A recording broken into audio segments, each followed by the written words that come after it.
My video for June the 4th, 2020 is number 3475. The title is I'm Accused of Being a Racist and Insensitive to People of Color.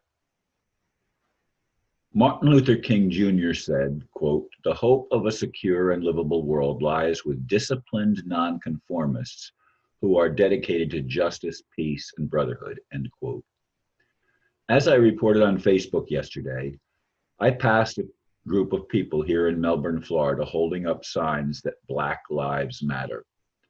I responded as we passed in opposite directions that all lives matter. I had a few people challenge me on that one, including my niece.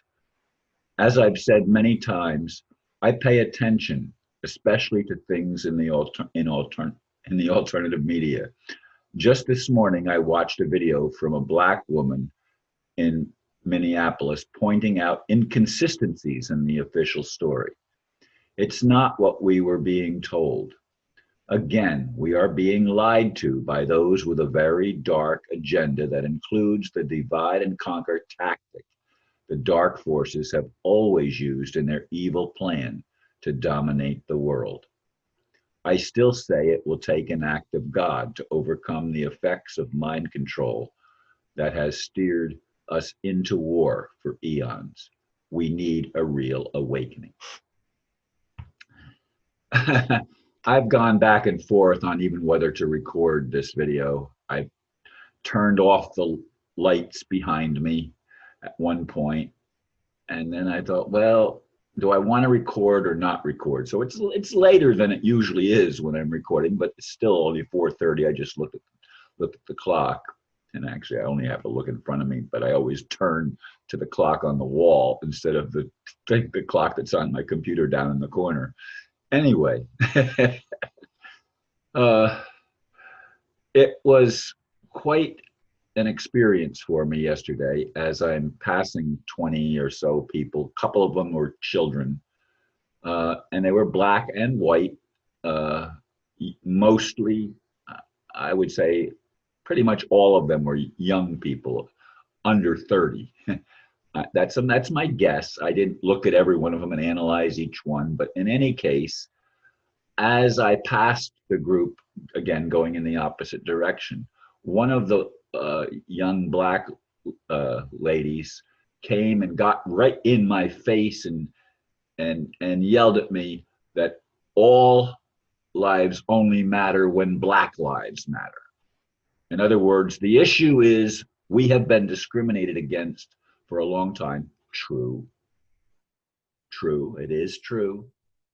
And until that issue of racial injustice is addressed in regard to Blacks, there can be, white lives don't count. There can be no equality or peace because we have been made unequal. Not in my book. As I've said, I support an orphanage in Uganda. I just sent them more money that came to me to be donated. And I'm happy to do that. This is a Black orphanage. And I love the vision, and I've watched the videos that have been sent to me of the children. And I love them as much as I would love any of my white friends or Native American friends or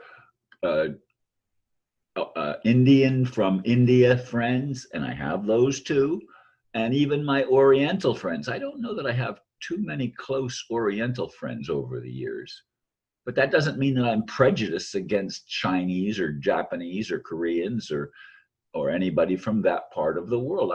I don't consider myself prejudiced in regard to any group except one. I have to say, except one. I am against the ones that consider themselves the elite. They are the ones that have stirred up strife on this planet for eons.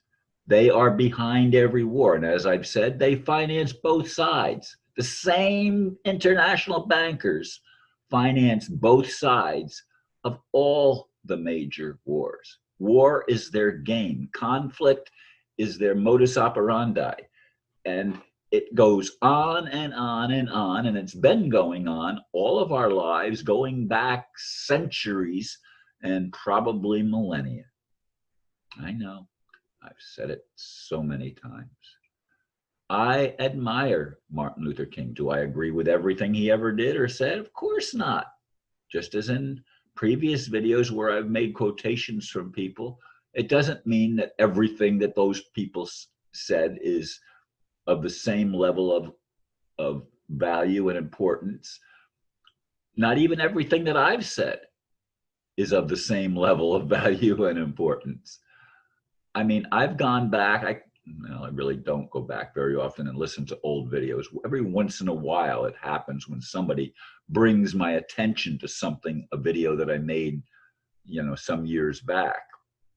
And I almost cringe because I'm no longer seeing it the way I was seeing it at that point in time. And our perceptions do change as things happen in the world. This event that happened right here in my hometown yesterday, actually it was early evening, with these marchers. There weren't a lot of them. But this lady came out and got right in my face, and I thought she was going to actually smack me. And another black lady came and pulled her away from me. I mean, she was right in my face, yelling back at me that that black lives are the most important thing to be considered here. No, I want humanity to be uplifted. And I could care less what color a person's skin is, what nationality they are. I have friends that are Spanish people, that English is their second language.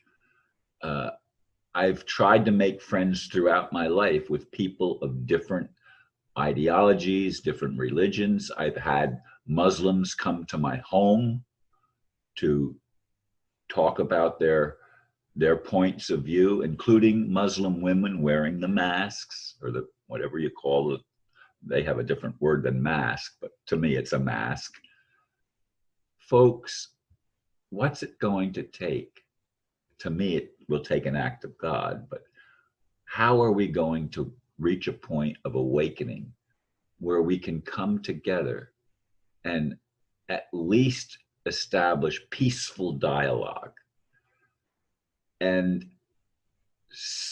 try to find ways that we can bridge the gaps that have been artificially created, that pit us against each other, instead of getting us on the same team where we can pull together for one objective, to reach the place where we can truly begin to love one another and to stop seeing with our eyes the differences and start seeing the similarities.